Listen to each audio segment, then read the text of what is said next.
Good morning to all of you. First of all हम लोग आज सॉइल साइंस का एक इम्पोर्टेंट सा टॉपिक डिस्कस करेंगे जो है आपका सॉइल इरोजन। देखिए, मैं आपको बता देना चाहता हूँ कि ये टॉपिक इसलिए इम्पोर्टेंट है क्योंकि आप किसी भी एग्जाम की तैयारी कर रहे हैं, चाहे आप एएफओ कर रहे हो, नाबार्ड के लिए कर रहे हो, किसी स्टेट एग्जाम की तैयारी कर रहे हो, आप सेमेस्टर एग्जाम की भी तैयारी कर रहे हो, तो यहाँ से एग्जाम में आपको क्वेश्चन देखने को मिलेंगे। ठीक है, और यहाँ से आपको ऑब्जेक्टिव क्वेश्चन भी मिलता है, कंसेप्चुअल क्वेश्चन मिलते हैं। तो आपको मैं आज विथ डिटेल हर एक टाइप के जो इरोजन होते हैं उनको समझाने वाला हूं। तो आप लास्ट तक देखना, ये टॉपिक आपका कंप्लीटली कवर हो जाएगा। ठीक है, कोई और वीडियो पे मूव करने की जरूरत ही नहीं पड़ेगी। तो इसलिए थोड़ा सा फोकस होकर समझना। और ये नोट्स आपको बनाने की जरूरत नहीं है, नोट्स मैं आपको टेलीग्राम ग्रुप पे प्रोवाइड कर दूंगा। अगर आपने टेलीग्राम ग्रुप ज्वाइन नहीं करा है अभी तक, लिंक डिस्क्रिप्शन बॉक्स में गिवन है, जाके आप ज्वाइन कर सकते हो। ठीक है, नो फर्स्ट ऑफ ऑल बात करें सॉइल इरोजन के बारे में। देखो क्या होता है, अगर जो हिंदी में माध्यम के छात्र हैं आपको पता होगा, आपने इसको पढ़ा होगा मृदा अपरदन के नाम से। ठीक है, अब देखिए, आप अगर थोड़ा सा इस वर्ड को ब्रेक करेंगे ना तो आपको पता चलेगा मृदा अपरदन, सॉइल इरोजन। दैट मीन्स कि कहीं ना कहीं आपको इस वर्ड से समझने को ये मिलेगा कि मान के चलो कि ये हमारी फील्ड थी। ठीक है, और यहाँ पे जो है सॉइल प्रेजेंट था, ये सॉइल यहां से, ठीक है, यहां से ट्रांसपोर्ट होके किसी दूसरे जगह पे जाके डिपॉजिट हो गया।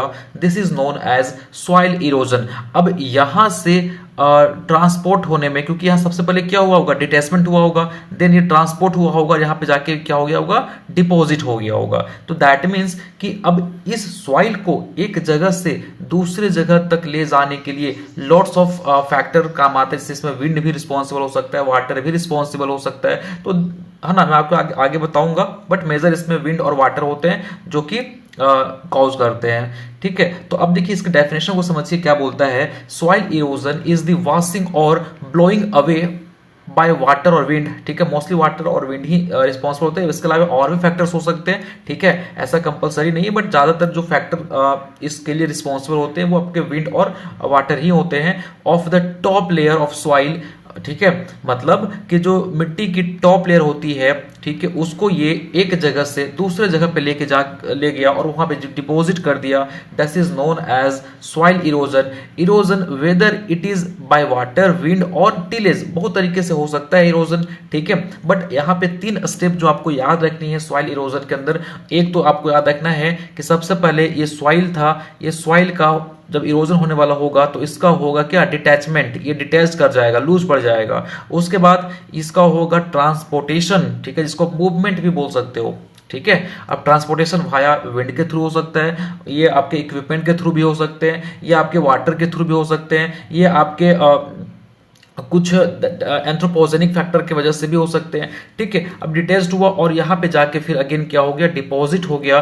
तो मिट्टी का ट्रेवल करना एक जगह से दूसरे जगह, this is known as soil erosion. Exam के अंदर पूछा गया था एक क्वेश्चन, आपको बता देना चाहता हूं कि सॉइल इरोजन जो है वो डिराइव हुआ है लैटिन वर्ड से। कौन से वर्ड से ड्राइव हुआ है, लैटिन वर्ड से। दैट इज इसका जिस वर्ड से ड्राइव हुआ वो है आपका एडोयर। ठीक है, अर्डो एयर, जिसका मतलब होता है ईटिंग अवे, ईटिंग अवे। ठीक है, और एक्सकेवेट, ठीक है, इसका मतलब होता है डिस्ट्रॉइड। क्या होता है, मतलब डिस्ट्रॉइड। ठीक है, बस आपको इतना देखना है कि सॉइल इरोजन जो है वो लैटिन वर्ड से ड्राइव हुआ है। एड, और कौन सा वर्ड, एडोयर, है ना। एडोयर का मतलब होता है ईटिंग अवे और एक्सकेवेट, जिसका मतलब दैट इज डिस्ट्रॉइड, मतलब मिट्टी क्या हो रही है, वहां से डिस्ट्रॉइड हो रही है। ठीक, समझ में आ गया, यहाँ तक कोई डाउट। चलिए, तो आपको यह स्टेप याद रखनी है। इसमें आप सबसे पहला मिट्टी क्या होता है, डिटैच्ड होता है, मूवमेंट, इसको आप ट्रांसपोर्टेशन बोल सकते हो, ट्रांसपोर्ट करता है, देन अगेन वो क्या होता है आपका, डिपॉजिट कर जाता है दूसरी जगह पे। ठीक है, तो ये कंप्लीट था आपका सॉइल इरोजन। आगे बढ़ते हैं और यहाँ पे देखिए सबसे पहली बात, है ना, कुछ ऐसा दिखाई पड़ेगा आपको।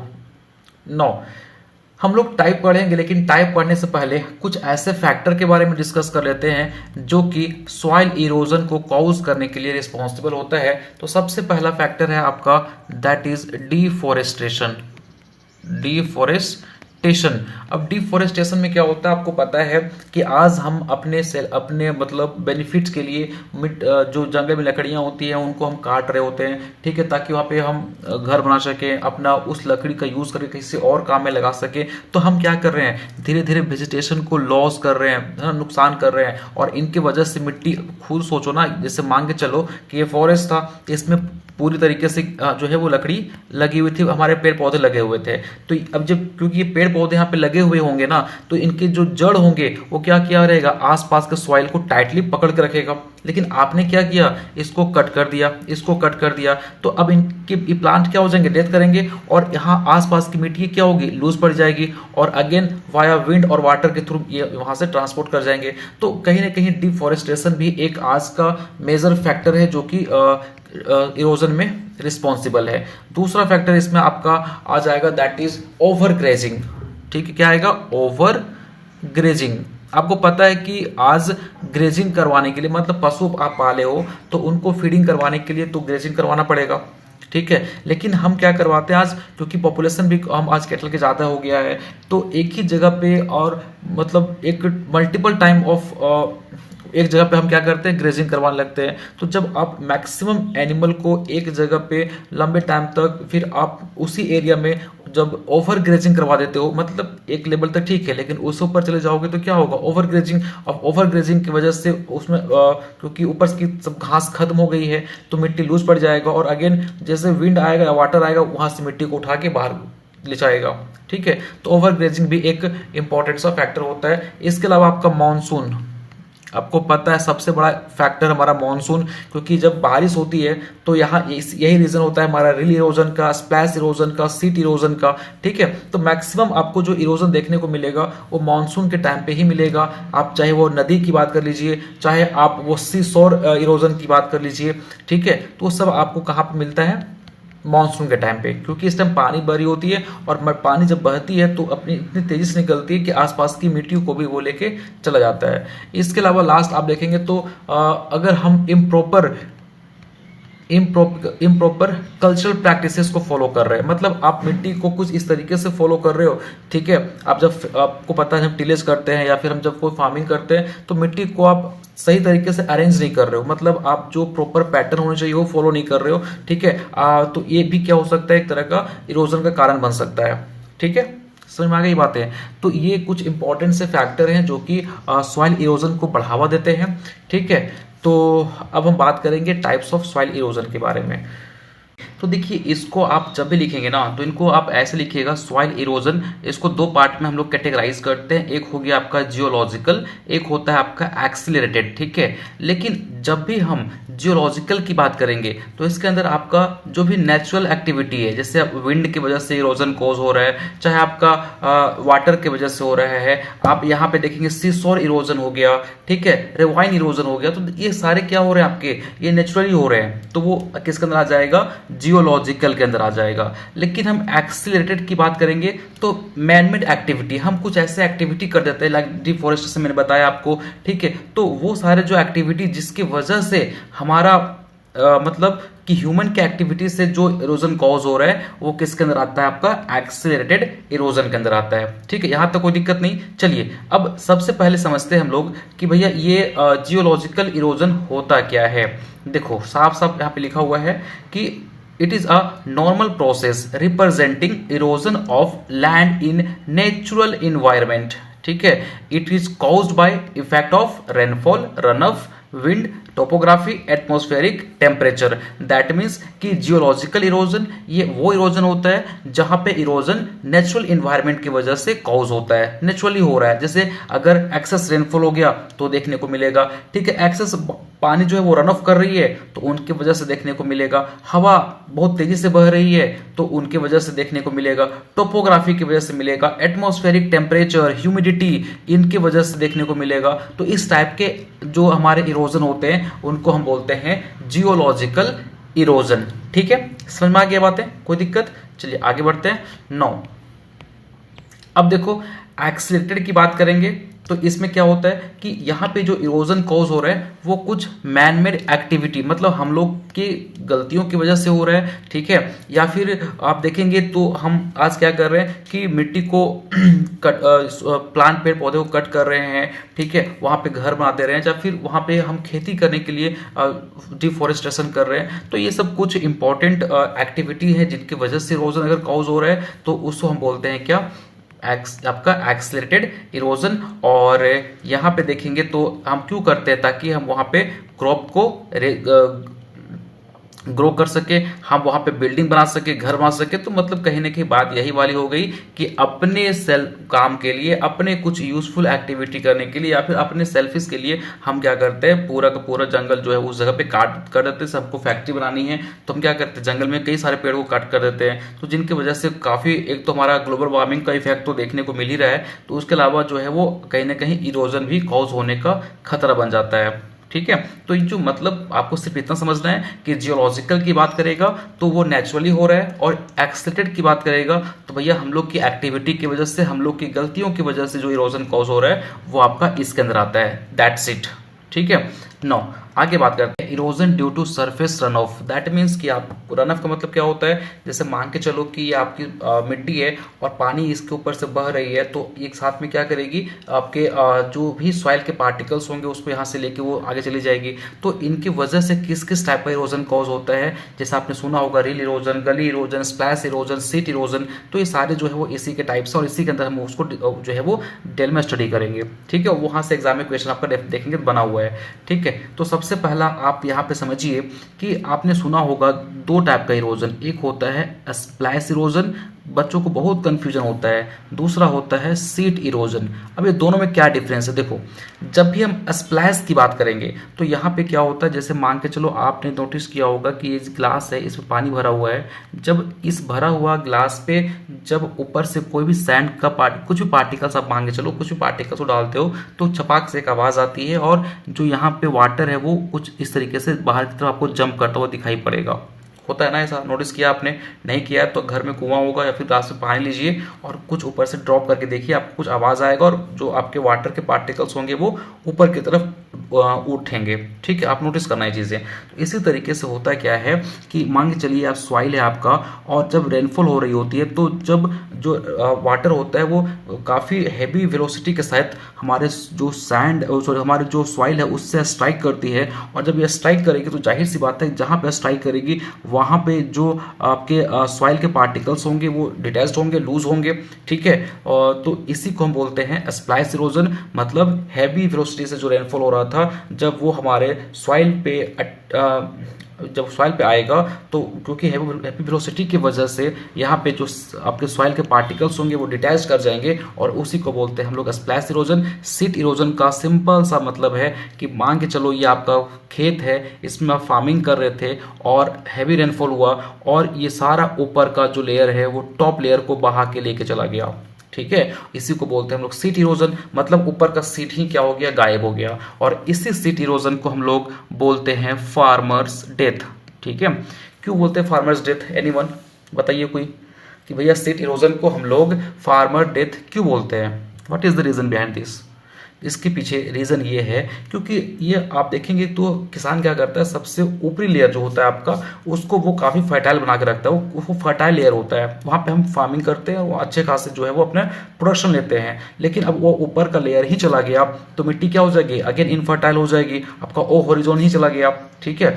तो हम क्या करेंगे, फिर से हमको वहाँ पे उसको फर्टाइल बनाने के लिए उसमें हमको हैवी अमाउंट में फर्टिलाइजर डालना पड़ेगा, फिर से वहाँ पे हमको गोबर डालना पड़ेगा, मतलब कहीं ना कहीं उसमें फिर से हमको मेहनत करनी पड़ेगी क्योंकि हमारा ऊपर का लेयर जो है वो बह गया है। तो इसलिए उसमें किसान का खर्चा ज़्यादा आएगा, ठीक है, और उनको आमदनी जो है वो कम होगी। इसलिए इस सीट इरोजन को क्या बोलते हैं, फार्मर डेथ, याद रखिएगा, पूछा गया एग्जाम के अंदर, ठीक है। तो ये दो टाइप का इरोजन जो था वो हमने आपको बताया। बैंक इरोजन को हम बाद में पढ़ेंगे, सबसे पहले समझिए आपका सीट इरोजन, पूरा का पूरा सीट जो है वो आपका ऊपर का लेयर जो है वो गायब हो गया, ठीक है। वो आपका किस में आता है, सीट इरोजन के अंदर आता है। आपको देखेंगे तो सीट इरोजन जो है वो आपको प्लेन एरिया के अंदर भी देखने को मिलेगा। आपका ये एंडुलेटिंग एरिया के अंदर भी देखने को मिलता है। ठीक, इसके अलावा बात करें दूसरा आपका है वो देखिए है ना, सीट इरोजन का यहाँ पे फोटोग्राफ आपको दिखाई पड़ रहा होगा कि टॉप लेयर जो है वो कंप्लीट यहाँ से जो है वो रन ऑफ कर गया है, बाहर की तरफ चला गया है। ठीक है, नाउ दूसरा आता है आपका रील इरोजन। अब देखिए क्योंकि रील इरोजन में होता क्या है, आप पहले फोटोग्राफ को ध्यान से समझो। देखो कुछ इस तरीके से आपको फिंगर लाइक पोर्शन देखने को मिलेगा, मतलब आप देखें तो छोटा छोटा क्या हो गया, गली बन गया है ना, छोटा छोटा यहाँ पे गली बन गया है, देखो है ना, देख पा रहे हो। तो होता मोस्टली क्या है कि जैसे यहाँ पे समझो आप बातों को कि होता क्या है नॉर्मली कि मान के चलो ये फील्ड है हमारी, अब इस फील्ड में सबसे पहले हो गया आपका सीट इरोजन है ना, ऊपर क्लियर ही गैप हो गया। ठीक है, अब फिर भी बारिश होता रहा। अब जो बारिश जो है वो काफ़ी हैवी हुई और कॉन्टिन्यूस यहाँ से पानी जो है वो फ्लो कर रहा है। हाँ, कंटिन्यूस पानी जो है वो फ्लो कर रहा है यहाँ से, है ना, कंटिन्यूस पानी फ्लो कर रहा है। अब कंटिन्यूस पानी फ्लो करेगा तो जाहिर सी बात है ये साथ में मिट्टी को भी लेके चला जाएगा और आफ्टर सम टाइम आपको दिखाई पड़ेगा कि छोटा छोटा यहाँ पे क्या बन गया, गली बन गया। छोटा छोटा यहाँ पे आपको देखने को मिलेगा कि फिंगर लाइक पोजीशन आपके फील्ड में गड्ढे बन गए। ठीक है, अभी भी आप कंट्रोल नहीं किए, अभी भी बारिश हो रही है। ठीक है, तो अब आफ्टर सम टाइम क्या होगा, यही इरोजन बड़ा सा ये क्या बन जाएगा, गली बन जाएगा, मतलब और भी मिट्टी बहती जाएगी और फाइनली ये गली बन जाएगा। ठीक है, तो यहाँ पे देखो है ना, रील इरोजन यही बोलता है in general the sheet flow is carried out by very small definable channel called interrill.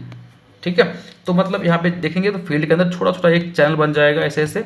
ठीक है, और when the process of soil erosion and deposition through interrill is prolonged the interrill will wide up. जाहिर सी बात है ना कि अभी छोटा छोटा बन चुका है, जिसको हम क्या बोल रहे हैं, इंट्रिल बोल रहे हैं। अब यहाँ से फिर भी कॉन्टिन्यूस बारिश हो रही है तो ये धीरे धीरे क्या होगा, बढ़ने लगेगा, मतलब चौड़ा होने लगेगा। ठीक है, और चौड़ा होते होते क्या बन जाएगा, एक चैनल बन जाएगा। ठीक है ना, समझ आ रहा है। तो ये हो गया रील इरोजन। और रील इरोजन का ही देखेंगे तो अगर रील इरोजन पे कंट्रोल नहीं हुआ तो अब जो छोटा छोटा रील बना था ना, जो छोटा छोटा फिंगर लाइक स्ट्रक्चर जो हमारे बने थे, वो अब बड़ा स्ट्रक्चर बन जाएगा और वो फिर क्या कहलाएगा आपका, देखो ये कुछ इस तरीके से बन जाएगा, है ना। क्योंकि पहले ध्यान समझो, इसलिए बोलता हूँ गली इरोजन जो है वो किसका मॉडिफिकेशन है, बोलो रील इरोजन का। जाहिर सी बात है कि ये आपका सॉइल था, इस सॉइल के ऊपर मैं कलर चेंज कर ले रहा हूँ, देखो यहाँ पे समझना इंपॉर्टेंट है, आप लिख लोगे एग्जाम के अंदर। देखो ये सॉइल है, सॉइल में आपने सबसे पहले यहाँ पे क्या हुआ, सीट इरोजन हुआ, ऊपर क्लियर चली गई, फिर भी पानी यहाँ से फ्लो करता रहा और छोटा छोटा इंट्रिल बन गया।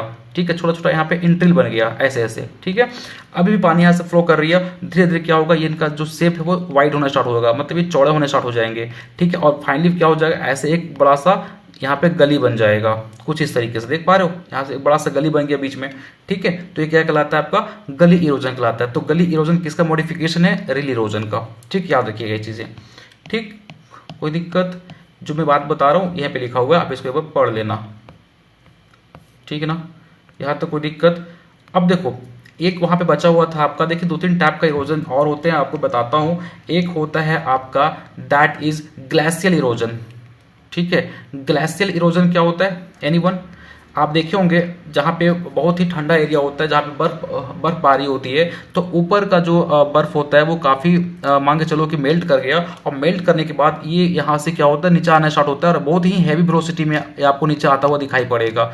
ठीक है, तो ये आप देखना ग्लेशियल इरोजन कैसे होता है कि ये ग्लेशियल मतलब जो आपके ग्लेशियल होते हैं ना, वहाँ से जब बर्फ मेल्ट करना स्टार्ट होता है तो नीचे की तरफ बहुत ही हैवी वेलोसिटी के साथ वो नीचे की तरफ आता है, तो वो ग्लेशियर इरोजन कहलाता है। अगला आता है आपका लैंडस्लाइड इरोजन। तो लैंडस्लाइड के अंदर क्या होता है कि मान के चलो ये हमारा पहाड़ था, यहाँ पे हम लोगों ने कट करके रोड बना दिया।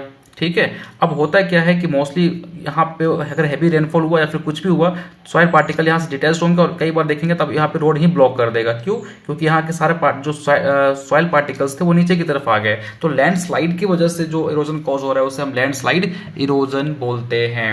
ठीक है, समझ में आ गया। और लैंडस्लाइड इरोजन अगेन किसका टाइप है, ग्रेविटेशनल इरोजन का टाइप है वो। ठीक, एनीवन, कोई दिक्कत नहीं ना। चलिए फिर, अब यहाँ पे आपको एक विंड इरोजन के अंदर थोड़ा सा एक क्वेश्चन पूछा गया था, उसको मैं आपको डिटेल में लेकर ले चलता हूँ, थोड़ा सा यहाँ पे एक बार देख लो। ठीक है, देखो विंड इरोजन जो है ना, विंड इरोजन ये 3 टाइप का होता है। कौन कौन सा, एक होता है सॉल्टेशन, एक होता है सस्पेंशन,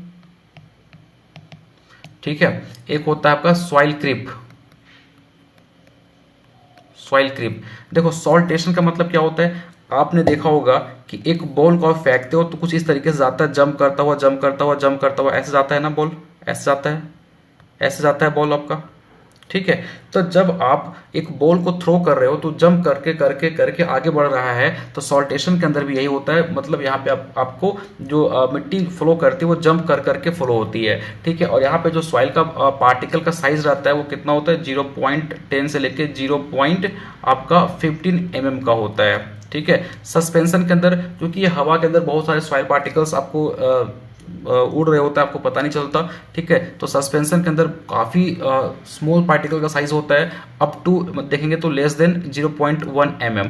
ठीक है। सॉइल क्रीप का मतलब क्या होता है, देखो सॉइल क्रीप को होने में जो सबसे इंपॉर्टेंट रोल प्ले करता है वो है आपका सॉल्टेशन। सॉल्टेशन जो है वो सॉइल क्रीप को बढ़ा देता है। ठीक है। और यहाँ पे पार्टिकल का size as compared to saltation ज्यादा होता है। यहाँ पे कितना होता है, 0.5 से लेके 0.1 mm।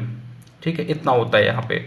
ठीक है। तो वो सॉइल क्रीप के अंदर आता है। तो ये आपका जो है वो विंड का ही एक क्लासिफिकेशन है। ठीक है। नो, इसमें आपका था दैट एक देखना जो छूटा था बैंक वाला ना, कहाँ गया बैंक इरोजन।